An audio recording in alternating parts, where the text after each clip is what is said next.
এদিকে কিন্তু আমরা দেখতে পারছি যে বাবলা গাছের উপরে সূর্য দেখা গিয়েছে, তবে কুয়াশার কারণে এখনো সূর্যটা বেশি একটা আলো ছড়াতে পারেনি এবং পারছে না।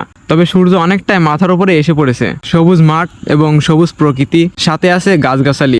মাঠে যে সমস্ত মানুষ কাজকর্ম করে থাকে তারা এই রাস্তা দিয়েই যায়, এবং আমি এই রাস্তা দিয়ে এখন মাঠে যাব, গিয়ে মাঠের পরিবেশটা আপনাদেরকে তুলে ধরবো ইনশাআল্লাহ। রাস্তা থেকে কিন্তু আমি এখন নিচে নেমেছি মাঠের পানে। এই মাঠে এসে আমি যেটা দেখতে পাচ্ছি এবং যেটা বুঝতে পারছি যে বেশি অংশ জায়গায় এই মাঠে শুধু মেশিন আর মেশিন। তবে কুয়াশার কারণে একটু কমই দেখা যাচ্ছে, তবে এই সিরিয়াল দিয়ে দেখা যাচ্ছে অনেকগুলো মেশিন আছে। একটা মেশিন আমরা দেখতে পাচ্ছি এখন চলছে, এখানে একটা মেশিন আছে এবং কি এখানেও একটা মেশিন আছে। তাছাড়া সকাল, এখন যেহেতু শীতের একটা সকাল, রমজান মাস, তো রমজান মাসে এখন আমরা শীত পেয়েছি এবং কুয়াশা পেয়েছি, তার জন্য বলি আলহামদুলিল্লাহ। মাঠ থেকে ঘাসের বস্তা নিয়ে বাড়ি ফিরছে। এটা যেহেতু মাঠ, তো কৃষকের আনাগোনা থাকবে, এটাই স্বাভাবিক।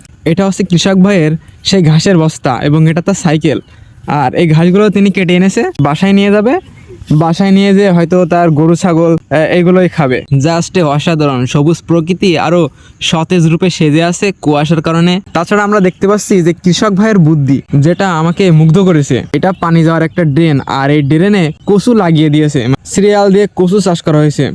কারণ এই ড্রেনে সবসময় পানি যাতায়াত করবে এবং পানি সবসময় থাকবে, যেহেতু কচু বিনা খরচেই কিন্তু কচু তার মতো করে বাড়বে। তাছাড়া যখন এই মাঠের জমিতে সার দেওয়া হয়, তো সারগুলো কিন্তু কম বেশি এখানে ছিটিয়ে ছিটিয়ে আসে, তো সেক্ষেত্রে এই কচুগুলো আরো দ্রুত বাড়বে। বর্ষাকালে যখন বৃষ্টি হয় তখন কিন্তু এই মাঠটা পানিতে বুড়িয়ে থাকে ম্যাক্সিমাম সময়, কিন্তু এখন যেহেতু শুকনোর মৌসুম, এই জন্য এখানকার মানুষেরা এখানে চাষবাস করতে পেরেছে, যেমন ধান চাষ করেছে। তাছাড়া আমরা দেখতে পাচ্ছি যে মেশিন চলছে, পাতাল থেকে পানিটা উঠছে বলে অনেক গরম মেশিনের পানি, এবং ফসলের মাঠেই কিন্তু দেওয়া হচ্ছে এই পানি।